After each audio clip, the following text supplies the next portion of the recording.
இரட்சகரும் ஜீவனுமாய் இருக்கிற இயேசு கிறிஸ்துவின் நாமத்தில் உங்கள் யாவருக்கும் என் அன்பின் வாழ்த்துக்களை தெரிவித்துக் கொள்கிறேன். இன்றைக்கும் நாம் வேதத்திலிருந்து ஒரு பகுதியை தியானிக்க போகிறோம். அப்போஸ்தலனாகிய யோவான் எழுதின சுவிசேஷம் 14வது அதிகாரம் அதிலே 17வது வசனத்தை வாசிக்கிறேன். உலகம் அந்த சத்திய ஆவியானவரை காணாமலும் அறியாமலும் இருக்கிறபடியால் அவரை பெற்றுக்கொள்ள மாட்டாது. அவர் உங்களுடனே வாசம் பண்ணி உங்களுக்குள்ளே இருப்பதால் நீங்கள் அவரை அறிவீர்கள் என்று சொல்லி இந்த வசனத்திலே நாம் பார்க்க முடிகிறது. இதிலே ஆண்டவராகிய இயேசு கிறிஸ்து சீஷர்களோடு பேசி சம்பாஷித்து கொண்டிருக்கிற வேளையிலே அப்போஸ்தலனாகிய பிலிப்பு ஆண்டவரை நோக்கி கேட்கிறான், ஆண்டவரே, பிதாவை எங்களுக்கு காண்பியும், அது எங்களுக்கு போதும் என்று சொல்லி ஒரு கொஸ்டினை ஆண்டவரிடத்துல கேட்கிறார். அப்பொழுது அதற்குரிய விடையை ஆண்டவர் சொல்லிக் கொடுக்கிறார். அப்படி சொல்லிக்கொண்டே வரும்போது இந்த வசனத்தையும் கூட ஆண்டவராகிய இயேசு கிறிஸ்து சீஷர்களிடத்திலே பேசுகிறார். அதாவது உலகம் அந்த சத்திய ஆவியானவரை காணாமலும் அறியாமலும் இருக்கிறபடினால் அவரை பெற்றுக்கொள்ள மாட்டாது. கிறிஸ்தவர்களாய் வாழுகிற நாம் ஒவ்வொருவருக்குமே இந்த பரிசுத்த ஆவியானவர், சத்திய ஆவியானவர் மிக முக்கிய பங்கு நம்முடைய வாழ்க்கையிலே, நம்முடைய ஜீவியத்திலே வகிக்கிறார் என்பது எல்லாருக்கும் தெரியும். ஆகவே கிறிஸ்தவர்களாகிய நாம் ஒவ்வொருவரும் இந்த பரிசுத்த ஆவியானவரை பெற்றுக்கொள்ள வாஞ்சிக்கிறோம். வாஞ்சித்து பெற்றுக்கொண்டும் வாழ்ந்து கொண்டு இருக்கிறோம். இன்னும் சில நபர்கள் பரிசுத்த ஆவிக்காக ஜெபித்து கொண்டு இருக்கலாம், வாஞ்சித்து கொண்டு இருக்கலாம். அவர்களுக்காகவே இந்த வார்த்தை கர்த்தர் உங்களோடு பேசுகிறார். அதாவது உலகம் அந்த சத்திய ஆவியானவரை, நாம் எல்லாரும் இந்த உலகத்தில் தான் வாழ்ந்து கொண்டு இருக்கிறோம். உலகத்திலே வாழ்ந்து கொண்டிருந்தாலும் நாம் ஆண்டவராய் இயேசு கிறிஸ்துவை விசுவாசித்து அவருடைய பிள்ளைகளாக மாறி வாழ்ந்து கொண்டு இருக்கிறோம். நமக்கு இந்த பரிசுத்த ஆவியானவர் மிகவும் முக்கியமான ஒரு பங்காக காணப்படுகிறது. உலகத்தோடு நாம் ஒற்ற வேஷம் தரித்தவர்களாய் வாழ்ந்து கொண்டிருப்போமானால் இந்த பரிசுத்த ஆவியானவரை பெற்றுக்கொள்ள முடியாது என்று சொல்லி ஆண்டவர் இந்த இடத்திலே குறிப்பிடுகிறார். நாம் உலகத்தை விட்டு பிரிந்தவர்களாய் உலகத்தில் உள்ள எல்லாவற்றையும் வெறுத்து விட்டு ஆண்டவராகிய இயேசு கிறிஸ்துவை நாம் பற்றி கொண்டு இந்த சத்திய ஆவியானவருக்குள்ளே நாம் இடம் கொடுத்து வாழும்போது அந்த சத்திய ஆவியானவர் நமக்குள்ளே வந்து வாசம் பண்ணுகிறவராய் இருக்கிறார். அடுத்ததாக பார்ப்போம். அவர் உங்களுடனே வாசம் பண்ணி உங்களுக்குள்ளே இருப்பதால் நீங்கள் அவரை பெறுவீர்கள். சீஷர்களோடு இயேசு கிறிஸ்து அந்த நாட்களிலே வாழ்ந்து கொண்டிருந்தார். அப்பொழுது அவர் சொல்லுகிறார், அவர் உங்களுடனே வாசம் பண்ணி உங்களுக்குள்ளே இருப்பதால் நீங்கள் அவரை அறிவீர்கள் என்று சொல்லி பார்க்கிறோம். ஆண்டவராகிய இயேசு கிறிஸ்து இதே அதிகாரத்திலே தான் சொல்லுகிறார், நானே வழியும் சத்தியமும் ஜீவனுமாய் இருக்கிறேன் என்று சொல்லி. இங்கே சத்திய ஆவியானவர், சத்தியம், இது எல்லாமே ஆண்டவராகிய இயேசு கிறிஸ்து. அவர் அவர்களோடு வாசம் பண்ணி அவர்களுக்குள்ளே இருக்கிறார். அவர்களுக்குள்ளே எப்படி இருக்கிறார் என்று சொன்னால், அவர் சொன்ன உபதேசங்கள், அவர் சொன்ன வசனங்கள் அனைத்துமே சீஷர்களுடைய இருதயத்திலே அவர்களுக்குள்ளே இருக்கிறது.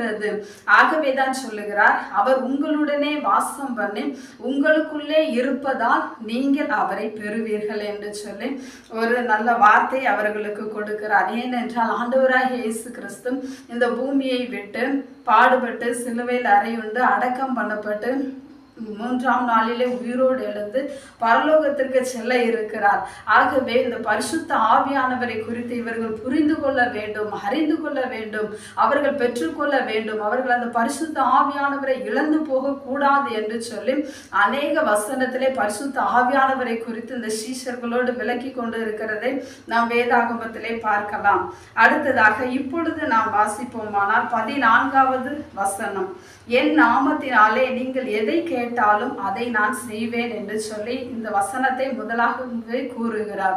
எப்படி என்றால், இந்த பரிசுத்த ஆவியானவரை நாம் ஆண்டவரிடத்திலே கேட்க வேண்டும், பிதாவினிடத்திலே கேட்க வேண்டும் என்று சொல்லி அவர் தெளிவாய் சீஷர்களுக்கு போதிக்கிறார்.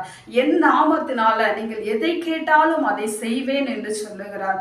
மேலே உள்ள வசனத்தை வாசிக்கிறேன். நீங்கள் என் நாமத்தினாலே எதை கேட்பீர்களோ குமாரனில் பிதா மகிமைப்படும்படியாக அதை செய்வேன் என்று சொல்லி.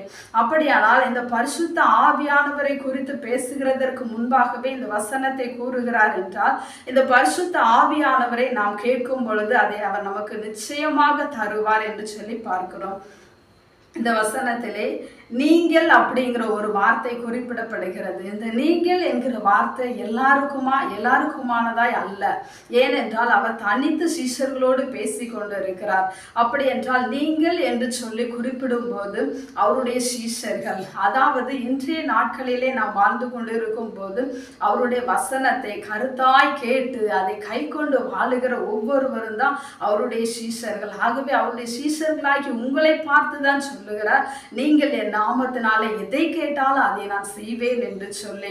ஆகவே நீங்கள் தைரியமாக பிதாவாகிய தேவனிடத்துல இயேசு கிறிஸ்துவின் நாமத்தினால பரிசுத்த ஆவியை கேளுங்க. இந்த உலகத்தை விட்டு பிரிந்து பரிசுத்த ஆவியானவரை பெற்றுக்கொள்ள வாஞ்சித்தவர்களாய் நாம் சத்திய ஆவியானவரை அறிந்து அவருக்குள்ளே வாசம் பண்ணி நாம் வாழும்போது, வசனத்திற்குள்ளாய் நாம் வாழும்போது பரிசுத்த ஆவியானவர் நிச்சயமாய் உங்களுக்கு தருவார். ஆகவே ஒருவரும் சோர்ந்து போக வேண்டாம். பரிசுத்த ஆவிக்காக தொடர்ந்து ஜெபியுங்கள். ஏனென்றால் நீங்கள் கேட்டால் கண்டிப்பாய் செய்வேன் என்று சொல்லிதான் இந்த வார்த்தையில ஆண்டவராய் இயேசு கிறிஸ்து குறிப்பிடுகிறார். ஆகவே நீங்கள் இயேசு கிறிஸ்துவின் நாமத்தினால் பரிசுத்த ஆவியை கேளுங்கள், பெற்றுக்கொள்ளுங்கள். அவரோடு கூட வாழும்படி நமக்கு முத்திரையாக கொடுக்கப்பட்டு இருக்கிற ஒரு முத்திரை தான் பரிசுத்த ஆவியானவர். இந்த ஆவியானவர் இருக்கும் பொழுதுதான் நாம் பரலோக ராஜ்யத்துல பிரவேசிக்க முடியும். ஆகவே இந்த பாக்கியத்தை நாம் பெற்றுக்கொள்ள வேண்டுமானால் முதலாவது அவருடைய சீஷர்களாக வாழ வேண்டும். சத்தியத்தை நாம் அதிகமாய் தியானிக்க வேண்டும், வாசிக்க வேண்டும். சத்தியம் என்ன சொல்லுகிறதோ அதன்படி நடக்க வேண்டும். அப்படி நாம் நடக்கும் பொழுதுதான் பரிசுத்த ஆவியானவர் நமக்கு நிச்சயமாய் கேட்கிற ஒவ்வொருவருக்கும் நிறைவாய் தருவார். அதை பெற்று கர்த்தருடனே என்றென்றைக்கும் வாழும்படி கர்த்தர் உங்களை ஆசீர்வதிப்பாராக. இப்பொழுது செபிக்கிறேன்.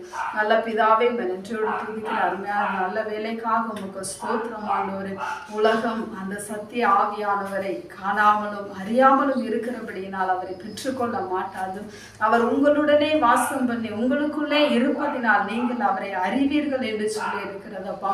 நீங்கள் என் நாமத்தினால எதை கேட்டாலும் அதை செய்வேன் என்று சொல்லி இந்த பரிசுத்த ஆவியானவரை பெற்றுக்கொள்ளுகிற ஒவ்வொருவரை குறித்தும் ஆண்டவரை நீர் பேசி இருக்கிறீர் அப்பா. அதை போல கர்த்தாவே பரிசுத்த ஆவியானவரை பெற்றுக்கொள்ள வாஞ்சையாயிருக்கிற ஜெபிக்கிற ஒவ்வொருவரும் இந்த வார்த்தையை கேட்டவர்களாய், அதை புரிந்தவர்களாய், உலகத்தை விட்டு தேவனிடத்தில் சேருகிறவர்களாக, சத்தியத்தை நேசித்து கை கொண்டு வாழுகிறவர்களாய் உம்முடைய நாமத்தினாலே பரிசுத்த ஆவியை கேட்டு பெற்றுக்கொள்ளும்படி கர்த்தர் கிருபை செய்யும்படியாய் ஜெபிக்கிறோம் அப்பா. நீங்கள் என் நாமத்தினால எதை கேட்டாலும் செய்வேன் என்று சொல்லி உம்முடைய சீஷர்களுக்கு, அதாவது உம்முடைய வார்த்தையை கை கொள்ளுகிறவர்களுக்கு இந்த வார்த்தையை கொடுத்திருக்கிறீர் அப்பா. அப்படியே இந்த வார்த்தையை கை கொண்டு உம்மிடத்துல கேட்கிற ஒவ்வொருவருக்கும் பரிசுத்த ஆவியை ஊற்றும்படியாய் ஜெபிக்கிறேன் கர்த்தர். நிச்சயமாய் ஒவ்வொருவருக்கும் பரிசுத்த ஆவியை கொடுக்கும்படியாய் ஜெபிக்கிறேன். எல்லா துதி கன மகிமை உமக்கே செலுத்துகிறேன். இயேசு கிறிஸ்துவின் மூலம் ஜெபிக்கிறேன் எங்கள் ஜீவனுள்ள நல்ல பிதாவே.